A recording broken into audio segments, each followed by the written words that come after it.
Hello and welcome to I'm Your Biggest Fan, the podcast that chats to your favourite artists about their favourite artists. I'm your host, Jazmin L'Amy, in conjunction with the Noizze podcast network and sponsored by Satanic Tico. On today's episode, I'm digging in to Bristol-based metal outfit Svalbard's Serena Cherry's favourite band. Despite blending elements of post-hardcore, post-metal, black metal, crust punk, post-rock and shoegaze, Serena's biggest love lies with the Finnish symphonic metal band Nightwish. Having released 4 full-length albums, Serena's vocals and melody inspirations have changed over time, but you never forget your first.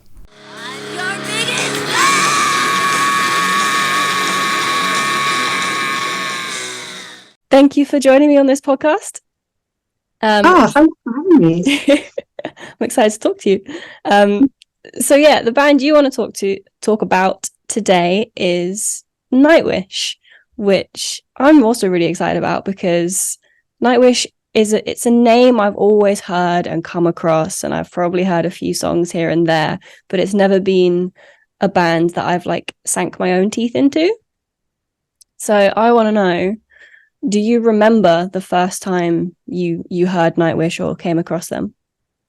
Yeah, the first time I heard Nightwish, it was on a compilation CD that a pen pal. Remember those? Oh my God! Write to each other. We met online, but then it progressed to writing each other letters, and she made me a mix CD, and Wishmaster was one of the tracks on the CD, which is off Nightwish's third album, also called Wishmaster. Mm-hmm. Yeah, and I remember hearing that song on the CD and being absolutely blown away by, it didn't sound like anything else, what with it being so grand and operatic. That's the first time I heard them. How old were you around that time then? I would have been about 15 years old. Mm-hmm. So 15, writing letters to my friend in Manchester about how no one understood me at school. Oh yeah, I remember the days. yeah. And she made me that CD. It had loads of good stuff on it, actually. Loads of bands that I got really, really into, but Nightwish was definitely the big one on there. So around that time, as well as what else was on that compilation CD, what other music was around you at that time, and what was it about Nightwish that stood out against everything else that was around you? At the time I was into I was really starting to delve into extreme metal. I was really into the more symphonic side of things. I was obsessed. I'm obsessed with Cradle of Filth. Oh, nice. And Dimmu Borgir, those type of bands, Emperor. So kind of slightly black metal tinged, but not, what people would describe as, true black metal, but definitely symphonic music that had a black metal edge to it. Also sort of goth bands like Sentenced, Hymn, all sorts of kind of slightly less mainstream avenues of metal, I guess. I'd gone from before that, I listened to a lot of new metal, and then from that I just sort of delved a little bit deeper. Yeah. So when you heard Nightwish against all of the other symphonic black metal that you were listening to, because there's not a lot of black metal elements to Nightwish, so what was it about them that kind of overtook everything else that you were into at that time? I think because Nightwish just didn't really sound like anything else, and I think one of the things I loved most about bands like Dimmu Borgir was the classical arrangements. Right. And obviously Cradle of Filth have an opera singer in them. They always have. At the time, it was Sarah Jezebel Diva, incredible voice. So I think Nightwish basically took a lot of the elements in the other bands that I liked, but also, but the best way I can describe it, and this sounds really fluffy, I'm sorry, is Nightwish is like a feeling. So there's listening to music, and then there's the Nightwish feeling, and it has been the same with me ever since I discovered them. I've listened to them for over a decade now, And it's always the same feeling. But yeah, I think it was the kind of the guitar tone is really magical. The orchestral arrangements and the keyboards are just so layered and dynamic. Tarja Turunen was obviously the singer at the time, and what a voice, what a singer. Like, I think for an opera singer, she's really emotive, which a lot of opera singers are. Like, it's more of a technical kind of technique, but with Tarja, she always sounds really, really emotive in the songs. I think it was just the kind of epicness of Nightwish that got me obsessed. Yeah, of course. Yeah, I can hear that as well. So you mentioned there that the first song you heard was Wishmaster, did you say? Yeah, that's so the one. Was that also your favorite song, or once you got into it, did like other songs kind of take over from that? Well, this is the thing. Back in my day, there was no such thing as like YouTube or Spotify. So when you wanted to hear more from a band, you had to go out and buy the album. And Nightwish albums at the time were quite hard to come by because they didn't have a distribution deal in the UK. Right. So if you did find a Nightwish album in HMV, it would be like £21 on import. The first Nightwish album I bought was Century Child, which is the album after Wishmaster, and one of my all-time favorite Nightwish albums. I don't know, probably still my all-time favorite Nightwish album. It's a little bit darker. It's very brooding. It's very like, the album cover is, you know, when you get album covers that look like how it sounds, like with the colors. The album cover is all these like dark blues and purples. And this album is just that, like, it is the most dark blue and purple album you'll ever hear. I love it when, like, because I'm a huge fan of artwork as well, especially like if it's on merch or if I've got it framed or whatever. So like personally, I find it really important that the artwork matches the music, especially like if you are going through albums in HMV and it's the first thing you come across usually is the visuals, and then you can put the audio to it afterwards. So yeah, that's cool. That's cool that it like matches up. Yeah. And that was the first Nightwish album I bought was Century Child. Because that was the first one I found in HMV. And yeah, I mean, that is probably my most listened to album of all time. I still listen to it all the time. It's such a great album. Yeah, of course. So when you like did go into HMV and did you go in specifically looking for Nightwish albums, and that's the only one they had? Yeah. So I'd saved up my money from working on Saturdays in a guitar shop, and went to HMV after work looking for some Nightwish. And at the time, they only had Century Child. I remember, when I got the other albums after that, it was because I went to London to a gig, and I went to a record shop in Camden called Resurrection Records, and I went to Camden went to Resurrection Records, which is where you could get a load of stuff imported, and they had all the Nightwish stuff in there. So I think I spent like £60, which was a lot of money back then, on getting all the rest of the Nightwish albums. Yeah, it's like you don't realize how expensive buying discographies are, especially when there's a few albums out already. Definitely, but then that was what was so nice about getting into them at that point, was having so much to delve into already. It's like when you discover a TV series 5 seasons in, you're like, there's so much to consume. So that was good. Because I can imagine like after listening to one album just being like so hungry for more, and if there wasn't anything else, especially I imagine like the early 2000s before Spotify or YouTube, where it wasn't about the next single and then the next single and the next single, and it was just all like working around an album and having to wait years for that. It was people forget it was such a different time. It really was. It wasn't like smaller bands or bands that didn't have distribution in the UK it was just so much harder to listen to them. That must have been tough. So Svalbard have 4 albums out now. Latest one has just come out, which I listened to today, which is very good, by the way, and a handful of EPs as well. How has your love of Nightwish influenced your own music writing? Because obviously it's quite different from Svalbard's output, but what kind of influence do you usually take from it when doing your own stuff?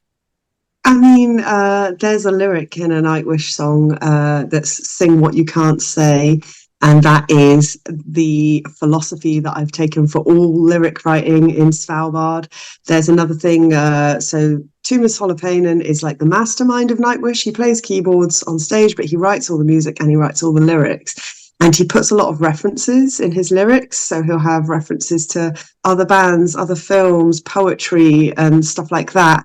And I adopt the same approach with my lyric writing as well. So on the most recent album, there's like a Gary Moore reference in one of the lyrics. There's a reference to a band called All About Eve. There's a reference to a band called Antimatter in my lyrics. So it's that same, I'm sort of taking inspiration from him when it comes to writing the lyrics as to like making references to loads of other things as well. Mm-hmm. And then in terms of our sound, I mean, I can't sing opera. I am not a trained opera singer, but I spent so much of my teen years singing along to Nightwish and trying to sing to Nightwish that's where I became able to sing. I mean, nowhere near, not in the same way at all. I have a very soft, pathetic little voice.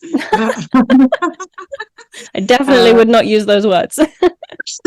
I mean, for my clean singing, at least, like maybe the scream is slightly different, but yeah. And obviously, what's interesting as well, we're a band that are a lot heavier than Nightwish, and we have a lot of screamed vocals, and Nightwish have no growls or anything in them really. So I think people are always surprised when they hear that I love Nightwish so much, and then listen to Svalbard and we sound completely different. But something I've always thought is just because you're inspired by something doesn't mean you necessarily want to emulate it. Like, I don't think I could. No one can make music like Nightwish. I'm not trying to sort of copy what they do, but more let the feeling that I get from them guide what I create. Yeah. So you mentioned there that you also use references to other bands in your music. How many references to Nightwish have you put into your music to date? Oh my gosh. I mean, there's probably at least 4 or 5 on each album, so that would total to 20. There's so many, like I can't even, I'm thinking back to the first album, I'm like, I know they're all in there. So yeah, I'd like guesstimate at around 20 Nightwish references in the Svalbard discography. Can you think of any off the top of your head, or do people need to go and like specifically listen out for them now? Let me think with I can't think of any off the top of my head. Like, it'll be the way I've phrased something echoes the way Tuomas has phrased something, or like a kind of really deep reference to one of their songs or one of their philosophies. So I can't think of a lyric straight off the top of my head where I could say it and people would go, oh yeah, you're referencing Nightwish, but they are there. Yeah. I wanted to go back to what you said before about, I don't know where I've seen it. It might have been like on your own social media, but that lyric line, "Sing What You Can't Say," I had no idea that was a Nightwish thing. But I remember reading that somewhere and being like, I like that a lot. And now it all makes sense. Yeah, I mean, yes, it's in a Nightwish song called Dead Boy's Poem, which is one of the sad Nightwish songs. Are sad with a capital S, like wow. And that's another thing that I really take from them is sort of bearing your soul like that with your lyrics, and not being afraid to showcase the sadness, I guess. Yeah, that's the wonderful thing about, I guess, like creative outlets, especially when you feel a certain way. Like, it's a healthy coping mechanism to like put all of like the really shitty, horrible emotions of everyday life into something that ends up actually being like really nice and really beautiful and bringing joy to other people as well, I find. Definitely. I always think of it as like a transformative thing, where you sort of you take the pain and you give it purpose. and you take it out of yourself and you turn it into a seed and plant that seed and watch it grow into a song that other people can relate to and enjoy. And it just, it transforms the darkness into light. My God, I sound No, I agree with it though. I agree with it. It's true. You mentioned before as well that Nightwish is a feeling. So if you could pick out certain songs for certain moods, you're like, oh, this is a difficult question now. Which ones would you choose and for what type of moods? I would pick Ghost Love Score for like a romantic mood. I think that's the most romantic song ever written, Ghost Love Score. Oh my God, the lyrics to the chorus of that. And also, there's another, I'm going to pick two for romance moods. I mean, a lot of Nightwish songs are really romantic. So Ghost Love Score, and then there's Everdream, which has the lyric, my song can but borrow your grace, which I think is the most romantic lyric ever written, like for a metal song. I love that line, and it's such a sweet song. I mean, all the romantic songs in Nightwish are kind of like lovelorn and unrequited and stuff like that. So that says a lot about me and my romance. But yeah, I would say Ghost Love Score and Everdream for a romantic mood, and then like for when you're feeling really sad, End of All Hope, Off Century Child, Dead Boy's Poem. Those are very apt titles for sad songs. Yeah. And then I think I'm sticking in Taya era here, and then I think sort of more philosophical style mood, then you'd be looking to the newer stuff, probably Endless Forms, Most Beautiful, or my God, what was the last track on the album, Endless Forms, Most Beautiful? It's like 20 minutes long. I think it's called The Greatest Show on Earth. Yes, it's called that. My God, that, like, it's so... I can't think of another word for philosophical, but it's like really kind of big. There's some big thinking in the lyrics to that song, and it's epic when they play it live. And then I think for a pissed off mood, Slaying the Dreamer. And then for a happy mood, the song Dark Chest of Wonders, the opening song off Once. The chorus of that is just pure joy. Okay. I love that. Because when I get into a band, I like going through the entire discography from beginning to end. Unfortunately, now that I'm older, I don't have time to do that. So this is going to be really cool, like getting into bands that I wasn't into before, but with someone to guide me and where to go. So it's going to be interesting after this when I go back and listen to like the specific songs that you've mentioned and being like, oh yeah, this makes sense now. It's always nice when there's like, I think you can absorb someone else's passion, and then it makes you like enjoy a band a lot more.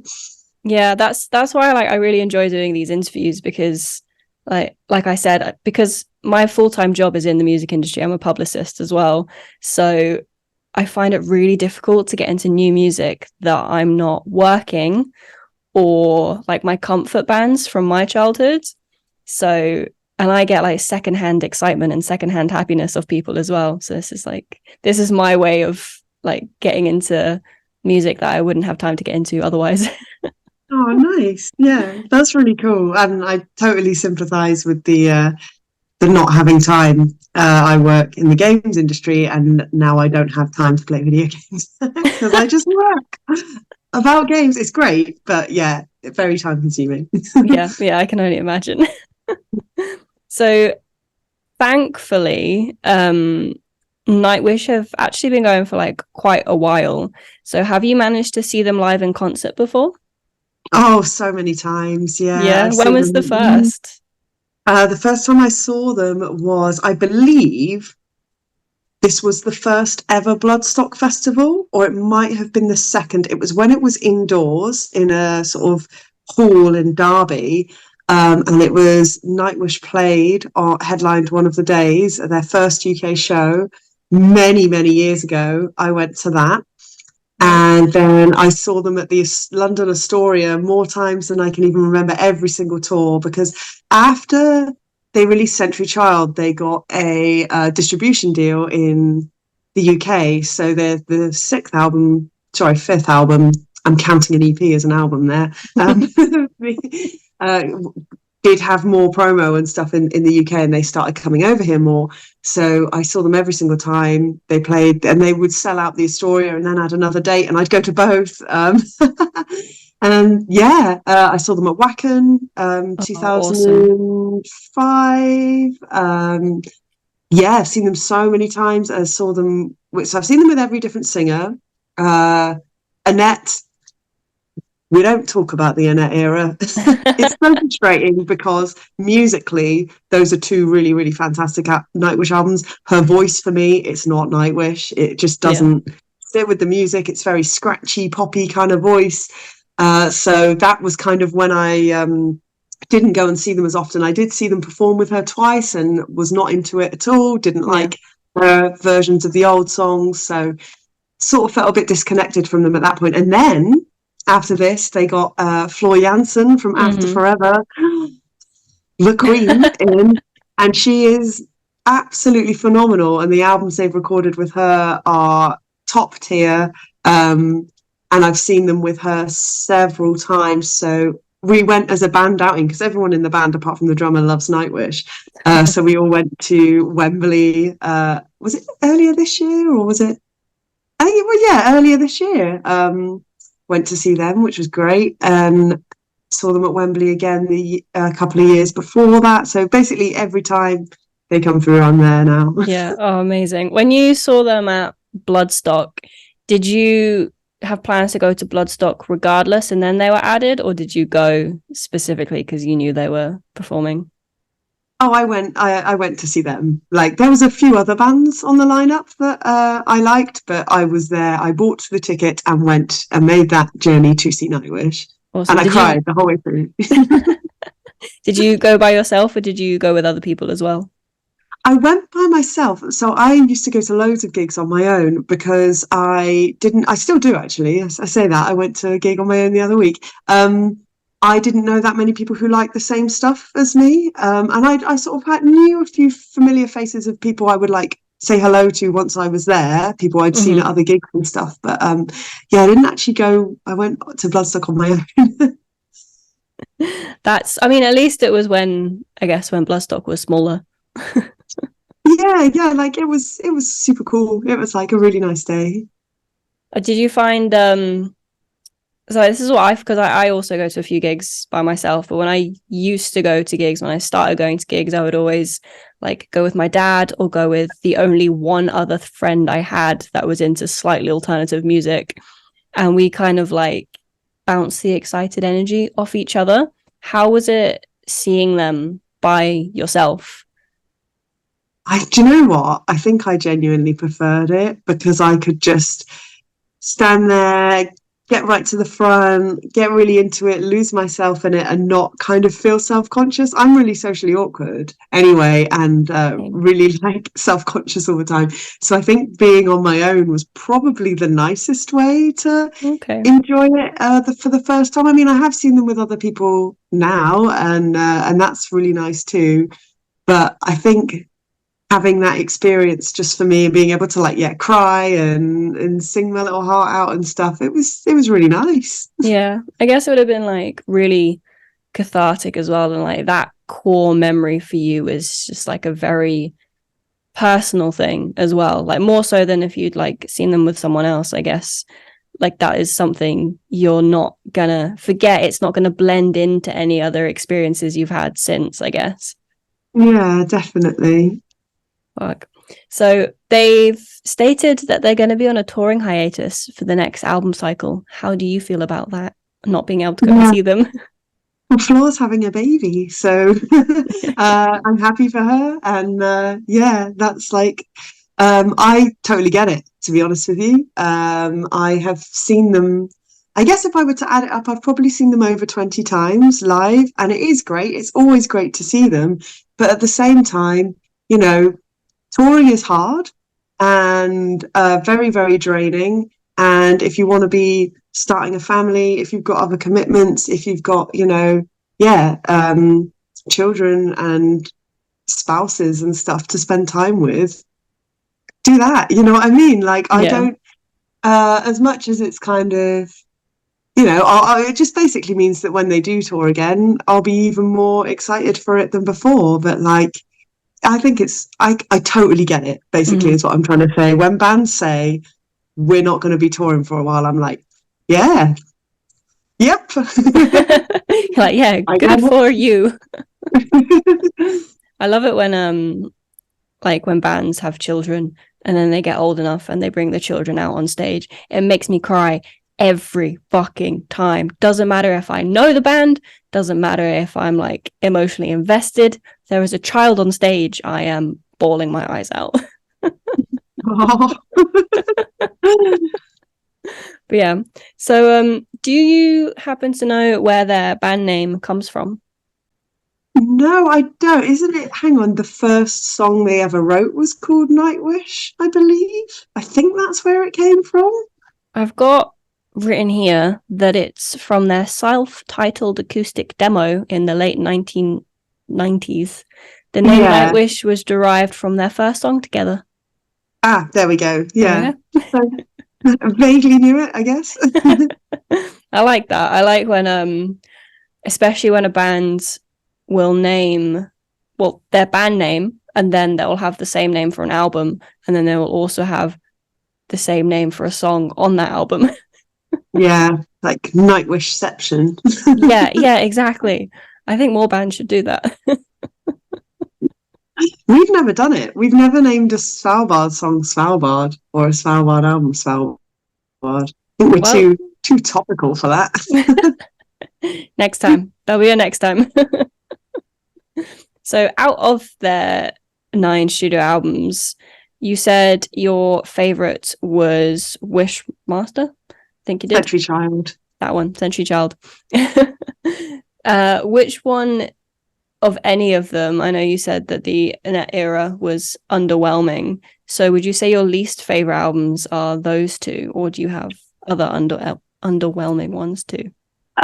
Angels Fall First, which is their first album. They're still kind of finding their sound in that one. There's a few good songs. Elven Path is quite a good song, but it's very much it's undercooked, basically.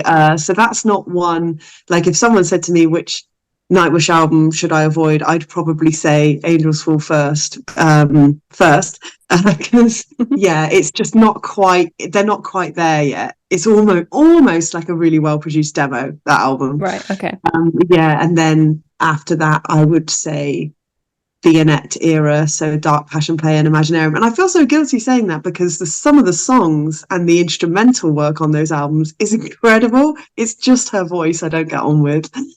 Yeah, I guess so like my favorite band is Guns N' Roses, that my dad got me into, and I remember buying the whole discography besides Chinese Democracy, and after like years and years and years of being into Guns N' Roses, just one Christmas my dad randomly bought me Chinese Democracy, and he was like, I know you're never going to listen to this, but you should at least just have it. I imagine like that's the same. Like you should listen to those albums to appreciate the musicality, if you can like separate the music and the vocals. Yeah, I'd love for them to re-record those albums with Floor on vocals. I think that would be incredible because when she sings those songs live, it is phenomenal. So that would be my night wish. Always here for the puns. So whilst I was doing my research, I did read that the band dismissed both of their vocalists before Floor. The first one being with a letter after a concert. Now, on the surface, that sounds pretty brutal. And I know there's been various lineup changes that have occurred that haven't been for totally pleasant reasons. Do you know if there's any bad blood there or any reasoning behind that goes deeper than what I might have read? I mean, I've done a lot of reading. I did a lot of reading around the time when they dismissed Taya with the letter, and there was all kinds of interesting stuff flying around about it. But I guess it's one of those ones where unless you are in the band, you really do not know. Like, you know, those things where people go, oh, this guy in a band is an abuser, the rest of his bandmates must have known. And it's like, no, sometimes you have people in your band who you don't even talk to. So it's really difficult for me to interpret what they were going through and what dynamic they had. I think it must be really hard to be a singer in Nightwish. I think the touring schedule at the time was absolutely crazy. So it was probably really, really difficult for all parties. I actually met Taya Turunen, was it last year or the year before? We played the same festival together. Oh, that's and so she cool. was on stage and I'd like just watched her set and I was like, oh my God, I love you. And we got a photo together and it was just the sweetest thing, and she's amazing. So yeah, it's one of those ones where it's like, I think it's really, really like there's so few bands that keep their original lineup. Mm-hmm. So much life gets in the way. Working relationships in a creative sphere are really, really difficult. So I can only almost don't want to try and interpret what was going on for them, because it was probably really difficult for them.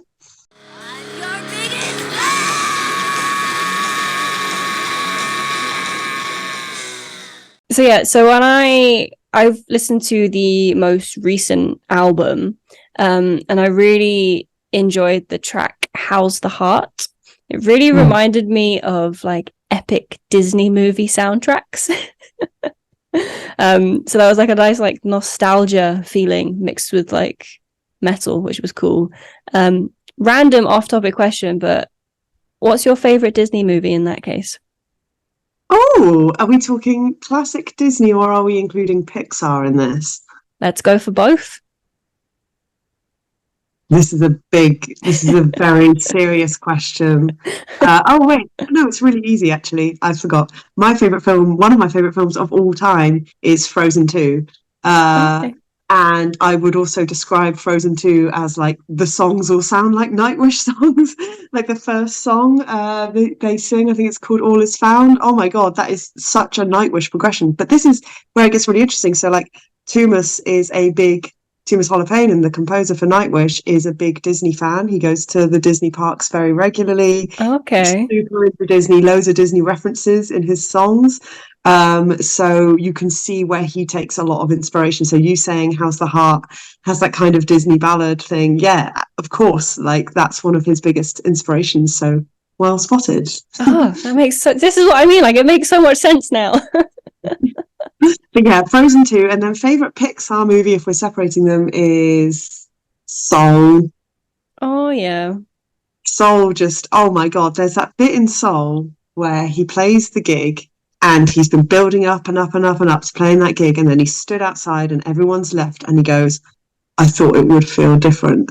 Oh my God, if I could sum up the last 10 years of my life in one scene, it is that scene. That scene hits hard. My God. Holy shit, yeah. Fuck. It's interesting that your two favorite Disney and Pixar movies are relatively recent ones. I think Disney got so much better recently. I think recent Disney, just watched Elemental, absolutely amazing, so romantic and sweet and heartfelt. Strange Worlds was the first Disney movie with a gay main character and a gay relationship in. I think what they're doing now is so much. I mean, of course. So what's interesting is I didn't really grow up on many Disney films. I think I saw 2 as a child. Okay. Beauty and the Beast and The Little Mermaid. Oh, and Aladdin. Fun fact, I'm named after Princess Jazmin. Ah, no way! I don't know why it's spelt the way my name is spelt, though. My parents never explained that one to me. That's so cool. A good princess to be named after. That is very true. But yeah, I love the songs from Aladdin and Beauty and the Beast. But I don't have like I have way more affiliation for recent Disney. Yeah, I suppose like the most recent, all the recent Disney stuff as well is way more relatable for a lot more people as well. So yeah, definitely, it's so much broader. It's so much more layered. It's more progressive. Like, yeah, big fan of recent Disney. yeah, it's really interesting because like my mum is a Disney adult, and I had Disney forced upon me like my whole childhood. I had every Disney princess outfit going. Wow. And then I discovered metal, and then it all went downhill from there. Isn't it funny how the things that are sort of a bit forced upon you, you sort of digress away from? And then for me, because I didn't really have much Disney at all in my life as a kid, I'm way more. I guess, I mean, I wouldn't say full Disney adult, but I've been to many of the Disney parks and I've seen most of the Disney movies, and Frozen 2 is my favorite movie of all time. So I guess that makes me pretty like Disney enthusiast. I love that. I have seen Frozen 2 and Soul, but only once. I feel like I need to set aside a whole day for myself and just like binge watch the most recent Disney movies again. Definitely, yeah. I mean, also if you get the chance, go and see Frozen the musical, because it is. Oh, that looks cool. It's incredible. Like, it's so much darker than the movie, and the special effects and the songs in it. Oh my god, spine chilling. It's so good. I love going to musicals because I always find like the music, and it's the same in Disney movies as well. The music is, when it's so much more epic, I feel like there must be some musical note that Disney uses, that musical uses, that Nightwish uses, and it just sets something off in my brain that just makes me cry. I'm like, what? Like, why am I crying? It's a fucking song. A lot of people can call it the Disney progression. So it's like to do with where the notes are resolved and the way that they're resolved. And it is a thing. Right, okay. That doesn't make me feel so bad, because sometimes it happens in the trailers and the adverts. I have to be like, I'm not crying at a trailer, I swear. It's just the music. I cry at the Lloyd's Bank advert at the cinema. You know, the one that plays with the horse and he's like running around like always by your side. And the music is so rousing and emotive. Yeah, I mean, I totally get it. But I cry at everything, so you know, it's just one of those things. I'm so glad I'm not the only one. Okay, so if you had to direct someone listening to Nightwish for the first time, what 3 tracks would you suggest encapsulates them perfectly? Ghost Love Score. Oh my god, this is hard. End of All Hope. And yeah, let's go with a classic. No, I'm torn. I'm between going with a classic and going with a new Floor song. Because How's the Heart, you mentioned before, her vocal performance at the end of that song where she starts belting it, that makes me cry. It's so beautiful, so powerful. Oh my god. Oh, but do I pick a ballad? Like, this is big. 3 songs. Can I have just like 10? No, because then that's an album. Yeah, okay. I'll pick one, but I'll pick a 20-minute long one. The Greatest Show on Earth. I love that. That's a bold choice. 20-minute long song. If you're trying to get someone into a band they never heard of before, be like, yeah, listen to this 20-minute song. If that doesn't work, nothing will. So obviously everyone knows the quintessential and biggest songs for Nightwish, like Amaranth, Nemo, and Wish I Had an Angel, etc. But which tracks do you think are hidden gems and underrated? Well, do you know what's funny with that is I think those are some. It's always bands tend to get to a point where they release stuff as singles that is almost like a kind of. It's a very accessible version of them. It's very like sort of. I don't want to use the phrase watered down, but it's not them at their strongest. And Wish I Had an Angel, Amaranth, and especially Amaranth actually, and Nemo are some of the like. I would say weakest Nightwish songs, which is really, there's a bit, and what's really weird is Nemo, the album version, has this soaring orchestral movement at the end of it, which is the best bit of the song, beautiful. And the single version, they took that bit out, they cut it out. It's like, what? Oh my God, sacrilege. Yeah, I mean the hidden ones. I would say there's a song called Pan on their most recent album, which has a really incredible vocal performance at the end. I would say Deep Silent Complete off Wishmaster, which is my vocal warm-up song. Oh, nice. Yeah, and let's pick something off. Oceanborn, Sleeping Sun, which is a ballad, very Disney ballad, and it's actually a song that they entered to represent Finland in the Eurovision Song Contest many years ago. But they were in, so you get your competition where you're competing to represent your country. They didn't win that, sadly, so they never got to go and play at Eurovision. Yeah, they should definitely do it again. Like, I'm sure there'll be more opportunities. They could nail it. I think there's a thing where if you're a certain size of band, you can't do it now. Like, if you're too popular and you have too many fans and record sales, you can't, because like otherwise people would just enter. Well, I don't know. But, yeah, there must be some sort of reason why. Yeah. Oh, that's a shame. It would have been cool to see Nightwish on Eurovision. Yep, they can join the array of many metal bands that have absolutely smashed it at Eurovision. So they have quite a nice array of merchandise and artwork designs. Are you a fan of band merch? I'm really fussy when it comes to band merch. Very fussy. I won't buy anything where the logo is at like the bottom. On where bands put the logo at the bottom. Saying no girl wants the logo there. Yeah, especially like if you tuck your shirts into your jeans. Yeah, exactly. Which most people do. Like it's so unflattering. And yeah, I'm really so I don't own any Nightwish merch, but I'm really fussy about what merch I wear, and I haven't found a Nightwish shirt where I'm like, yep, that's the one. If I do get one, I'd love to get like an old school one, like maybe the album cover for Oceanborn or something like that, something a bit more retro.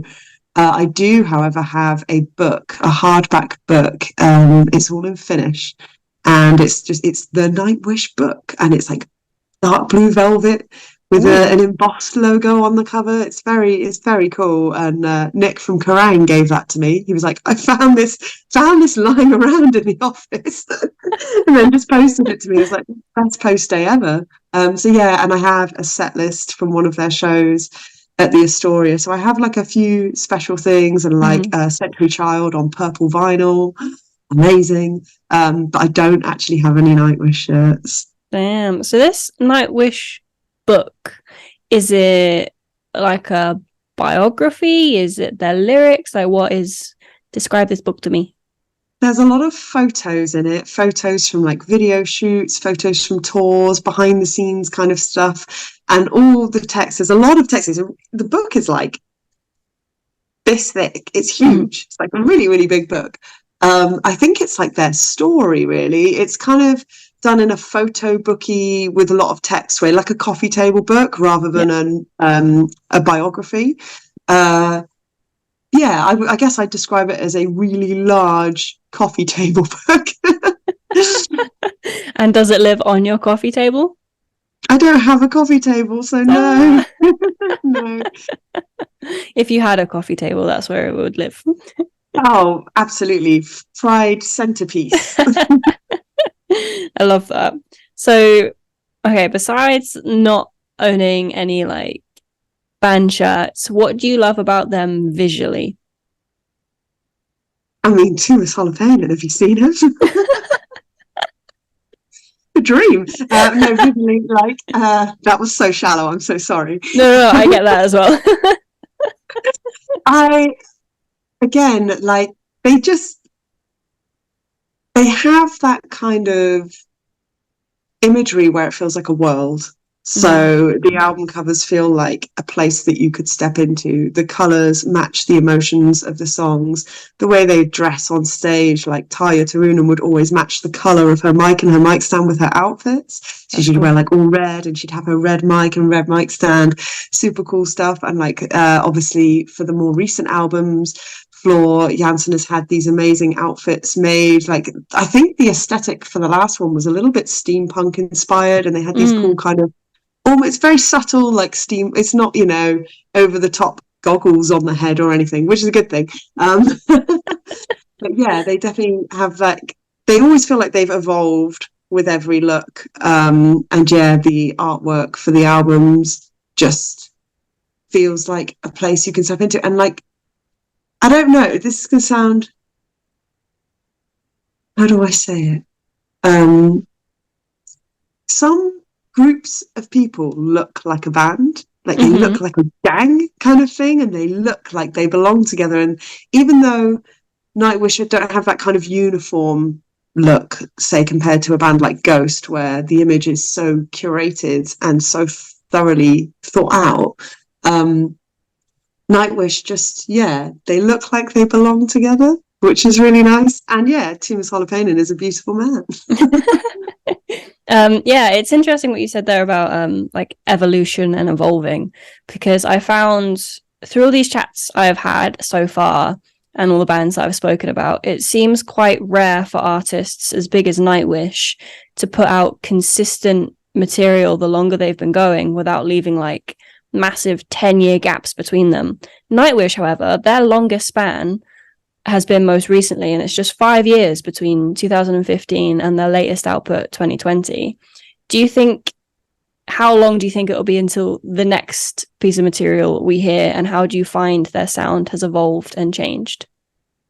I would hazard a guess that it would be, again, at least another 5 years, because as I said, Floor just had her second child, so I think that's going to slow things down in terms of the writing process.